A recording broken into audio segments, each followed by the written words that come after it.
ಧರ್ಮಸ್ಥಳದಲ್ಲಿ ಶವ ಹೂತಿಟ್ಟ ಪ್ರಕರಣ ನಾನಾ ಕಾರಣಕ್ಕೆ ಸದ್ದು ಮಾಡ್ತಾ ಇದೆ. ಇದೀಗ ಈ ಮಾಸ್ಕ್ ಮ್ಯಾನ್ಗೆ, ಈ ವ್ಯಕ್ತಿಗೆ, ಮುಸುಕುಧಾರಿಗೆ ಸಂಬಂಧಿಸಿದಂತಹ ಮತ್ತೊಂದು ಸ್ಫೋಟಕ ಸುದ್ದಿ ಹೊರಬಿದ್ದಿದೆ. ಅದನ್ನ ನೋಡಿದ ಬಳಿಕ ಮುಸುಕುಧಾರಿ ಬಗ್ಗೆನೇ ಹಲವು ಅನುಮಾನಗಳು ಹುಟ್ಟಿಕೊಂಡಿವೆ.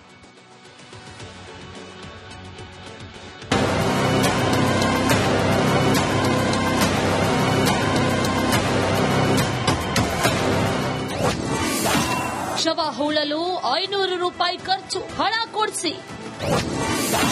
ಪೊಲೀಸರ ಮುಂದೆ ಮಾಸ್ಕ್ ಮ್ಯಾನ್ ಬೇಡಿಕೆ.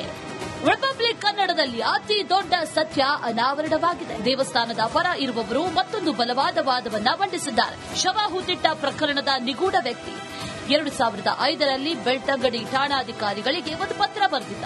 ಅಪರಿಚಿತ ಶವ ವಿಲೇವಾರಿ ಬಗ್ಗೆಯೂ ಮಾಹಿತಿ ನೀಡಿದ್ದ. ಸ್ನಾನಘಟ್ಟದ ಅಪರಿಚಿತ ಶವದ ಬಗ್ಗೆ ಸಿಕ್ತು ಮಾಹಿತಿ. 14 ಜೂನ್ 2005ರಂದು ಬೆಳ್ತಂಗಡಿ ಠಾಣಾಧಿಕಾರಿಗೆ ನಿಗೂಢ ವ್ಯಕ್ತಿ ಒಂದು ಪತ್ರ ಬರೆದಿದ್ದ. ನಾನು ಅಪರಿಚಿತ ಶವದ ಅಂತ್ಯ ಸಂಸ್ಕಾರ ಮಾಡಿದ್ದು, ಅದಕ್ಕಾಗಿ 500 ರೂಪಾಯಿ ಖರ್ಚು ಮಾಡಿದ್ದೇನೆ. ಆ ಹಣವನ್ನ ಪಂಚಾಯಿತಿ ಮೂಲಕ ಕೊಡಿಸುವಂತೆ ಮನವಿ ಮಾಡಿದ್ದಂತೆ. ಅಪರಿಚಿತ ಶವದ ಬಗ್ಗೆ ಪತ್ರ. ಈವರೆಗೆ ಅಧ್ಯಕ್ಷರು ಧರ್ಮಸ್ಥಳ ಗ್ರಾಮ ಪಂಚಾಯಿತಿ ಧರ್ಮಸ್ಥಳ, ಇವರಿಂದ ಠಾಣಾಧಿಕಾರಿ ಧರ್ಮಸ್ಥಳ ಹೊರಠಾಣೆ ಧರ್ಮಸ್ಥಳ. ಮಾನ್ಯರೇ, ವಿಷಯ ಅಪರಿಚಿತ ಗಂಡಸಿನ ಮೃತ ಶರೀರದ ಅಂತ್ಯ ಸಂಸ್ಕಾರಕ್ಕೆ ತಗುಲಿದ ಖರ್ಚನ್ನ ಪಂಚಾಯತ್ ವತಿಯಿಂದ ಕೊಡಿಸುವ ಬಗ್ಗೆ ಉಲ್ಲೇಖ. ಯುಡಿಆರ್ ನಂಬರ್ 37/05 ಕಾಲಂ 174 ಸಿಆರ್ಪಿಸಿ ದಿನಾಂಕ 14/6/2005.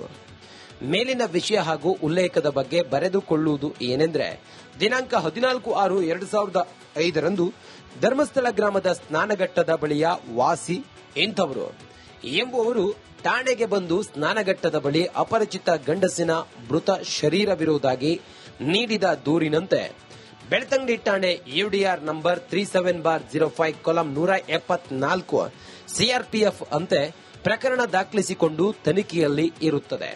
ಸದ್ರಿ ಮೃತನ ವಾರಸುದಾರರು ಈವರೆಗೂ ಪತ್ತೆಯಾಗದೇ ಇದ್ದುದರಿಂದ ಮೃತನ ಶವ ಸಂಸ್ಕಾರ ನಡೆಸಲಾಗಿದೆ. ಆದ್ದರಿಂದ ಅಪರಿಚಿತ ಮೃತ ಶರೀರದ ಅಂತ್ಯ ಸಂಸ್ಕಾರಕ್ಕೆ ತಗುಲಿದ ಖರ್ಚನ್ನ ಪಂಚಾಯಿತಿ ವತಿಯಿಂದ ಕೊಡಿಸುವಂತೆ ಈ ಮೂಲಕ ಕೋರಿಕೆ. Incharge officer, police outpost, Dharmasthala. ಹೋಟೆಲ್ನಲ್ಲಿ ಕೆಲಸ ಮಾಡುತ್ತಿದ್ದ ಮಾಸ್ಕ್ ಮ್ಯಾನ್ ನಿಗೂಢ ವ್ಯಕ್ತಿ ವಿರುದ್ಧ ಧರ್ಮಸ್ಥಳ ನಿವಾಸಿ ರಾಮಚಂದ್ರ ಶೆಟ್ಟಿ ಕಿಡಿಕಾರಿದ್ದಾರೆ. ನಾನು ನೇತ್ರಾವತಿ ಬಳಿ 10 ವರ್ಷ ಹೋಟೆಲ್ ನಡೆಸಿದ್ದೆ. ನನ್ನ ಹೋಟೆಲ್ನಲ್ಲೇ ಈತ 1 ತಿಂಗಳು ಕೆಲಸ ಮಾಡಿದ್ದ. ಧರ್ಮಸ್ಥಳ ಬಿಟ್ಟು 10 ರಿಂದ 15 ವರ್ಷ ಆಗಿದೆ. ಊರಿಗೆ ಹೋದ್ಮೇಲೆ ಯಾರೋ ಆತನನ್ನ ಪ್ರಚೋದಿಸಿದ್ದಾರೆ.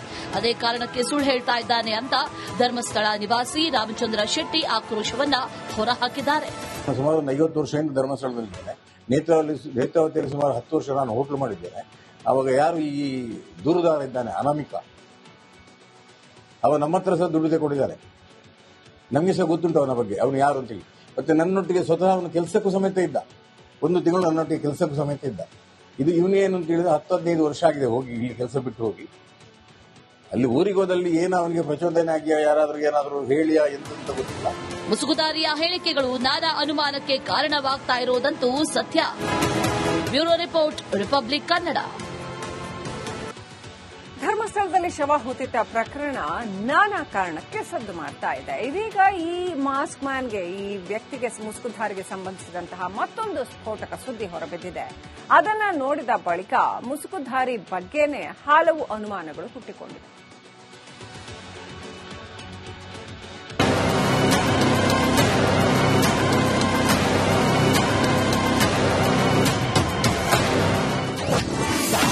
ಶವ ಹೂಳಲು 500 ರೂಪಾಯಿ ಖರ್ಚು, ಹಣ ಕೊಡಿಸಿ.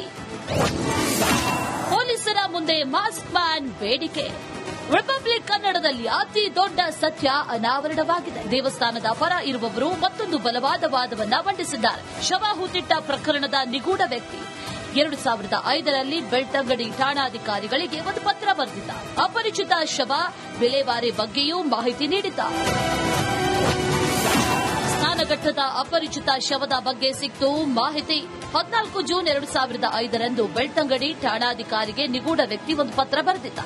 ನಾನು ಅಪರಿಚಿತ ಶವದ ಅಂತ್ಯ ಸಂಸ್ಕಾರ ಮಾಡಿದ್ದು, ಅದಕ್ಕಾಗಿ 500 ರೂಪಾಯಿ ಖರ್ಚು ಮಾಡಿದ್ದೇನೆ. ಆ ಹಣವನ್ನ ಪಂಚಾಯಿತಿ ಮೂಲಕ ಕೊಡಿಸುವಂತೆ ಮನವಿ ಮಾಡಿದ್ದಂತೆ. ಅಪರಿಚಿತ ಶವದ ಬಗ್ಗೆ ಪತ್ರ.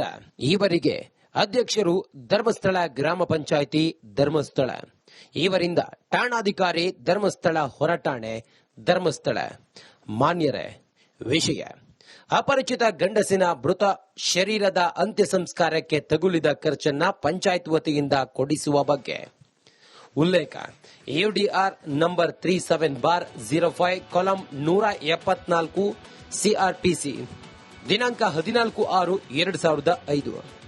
ಮೇಲಿನ ವಿಷಯ ಹಾಗೂ ಉಲ್ಲೇಖದ ಬಗ್ಗೆ ಬರೆದುಕೊಳ್ಳುವುದು ಏನೆಂದರೆ, ದಿನಾಂಕ 14/6/2005 ಧರ್ಮಸ್ಥಳ ಗ್ರಾಮದ ಸ್ನಾನಘಟ್ಟದ ಬಳಿಯ ವಾಸಿ ಇಂಥವರು ಎಂಬುವರು ಠಾಣೆಗೆ ಬಂದು ಸ್ನಾನಘಟ್ಟದ ಬಳಿ ಅಪರಿಚಿತ ಗಂಡಸಿನ ಮೃತ ಶರೀರವಿರುವುದಾಗಿ ನೀಡಿದ ದೂರಿನಂತೆ ಬೆಳ್ತಂಗಡಿ ಠಾಣೆ ಯುಡಿಆರ್ ನಂಬರ್ 37/05 ಕಾಲಂ 174 ಸಿಆರ್ಪಿಎಫ್ ಅಂತೆ ಪ್ರಕರಣ ದಾಖಲಿಸಿಕೊಂಡು ತನಿಖೆಯಲ್ಲಿ ಇರುತ್ತದೆ.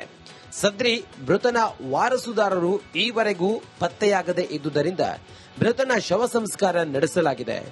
ಆದ್ದರಿಂದ ಅಪರಿಚಿತ ಮೃತ ಶರೀರದ ಅಂತ್ಯ ಸಂಸ್ಕಾರಕ್ಕೆ ತಗುಲಿದ ಖರ್ಚನ್ನ ಪಂಚಾಯಿತಿ ವತಿಯಿಂದ ಕೊಡಿಸುವಂತೆ ಈ ಮೂಲಕ ಕೋರಿಕೆ. Incharge officer, police outpost, Dharmasthala. ಹೋಟೆಲ್ನಲ್ಲಿ ಕೆಲಸ ಮಾಡ್ತಿದ್ದ ಮಾಸ್ಕ್ ಮ್ಯಾನ್ ನಿಗೂಢ ವ್ಯಕ್ತಿ ವಿರುದ್ಧ ಧರ್ಮಸ್ಥಳ ನಿವಾಸಿ ರಾಮಚಂದ್ರ ಶೆಟ್ಟಿ ಕಿಡಿಕಾರಿದ್ದಾರೆ. ನಾನು ನೇತ್ರಾವತಿ ಬಳಿ 10 ವರ್ಷ ಹೋಟೆಲ್ ನಡೆಸಿದ್ದೆ. ನನ್ನ ಹೋಟೆಲ್ನಲ್ಲೇ ಈತ 1 ತಿಂಗಳು ಕೆಲಸ ಮಾಡಿದ್ದ. ಧರ್ಮಸ್ಥಳ ಬಿಟ್ಟು 10 ರಿಂದ 15 ವರ್ಷ ಆಗಿದೆ. ಊರಿಗೆ ಹೋದ್ಮೇಲೆ ಯಾರೋ ಆತನನ್ನ ಪ್ರಚೋದಿಸಿದ್ದಾರೆ. ಅದೇ ಕಾರಣಕ್ಕೆ ಸುಳ್ಳು ಹೇಳ್ತಾ ಇದ್ದಾನೆ ಅಂತ ಧರ್ಮಸ್ಥಳ ನಿವಾಸಿ ರಾಮಚಂದ್ರ ಶೆಟ್ಟಿ ಆಕ್ರೋಶವನ್ನ ಹೊರಹಾಕಿದ್ದಾರೆ. ಸುಮಾರು 50 ವರ್ಷದಿಂದ ಧರ್ಮಸ್ಥಳದಲ್ಲಿದ್ದೇನೆ. ನೇತ್ರಾವತಿಯಲ್ಲಿ ಸುಮಾರು 10 ವರ್ಷ ನಾನು ಹೋಟೆಲ್ ಮಾಡಿದ್ದೇನೆ. ಅವಾಗ ಯಾರು ಈ ದೂರುದಾರ ಇದ್ದಾನೆ ಅನಾಮಿಕ, ಅವ ನಮ್ಮ ಹತ್ರ ಸಹ ದುಡ್ಡು ಕೊಟ್ಟಿದ್ದಾರೆ. ನಮಗೆ ಸಹ ಗೊತ್ತುಂಟು ಅವನ ಬಗ್ಗೆ, ಅವನು ಯಾರು ಅಂತೇಳಿ. ಮತ್ತೆ ನನ್ನೊಟ್ಟಿಗೆ ಸ್ವತಃ ಅವನು ಕೆಲಸಕ್ಕೂ ಸಮೇತ ಇದ್ದ. 1 ತಿಂಗಳು ನನ್ನೊಟ್ಟಿಗೆ ಕೆಲಸಕ್ಕೂ ಸಮೇತ ಇದ್ದ.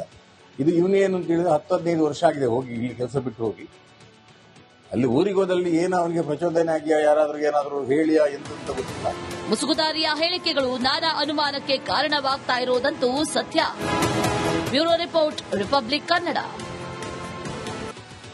ಧರ್ಮಸ್ಥಳದಲ್ಲಿ ಶವ ಹೂತಿಟ್ಟ ಪ್ರಕರಣ ನಾನಾ ಕಾರಣಕ್ಕೆ ಸದ್ದು ಮಾಡ್ತಾ ಇದೆ. ಇದೀಗ ಈ ಮಾಸ್ಕ್ ಮ್ಯಾನ್ಗೆ, ಈ ವ್ಯಕ್ತಿಗೆ, ಮುಸುಕುಧಾರಿಗೆ ಸಂಬಂಧಿಸಿದಂತಹ ಮತ್ತೊಂದು ಸ್ಫೋಟಕ ಸುದ್ದಿ ಹೊರಬಿದ್ದಿದೆ. ಅದನ್ನ ನೋಡಿದ ಬಳಿಕ ಮುಸುಕುಧಾರಿ ಬಗ್ಗೆನೇ ಹಲವು ಅನುಮಾನಗಳು ಹುಟ್ಟಿಕೊಂಡಿವೆ.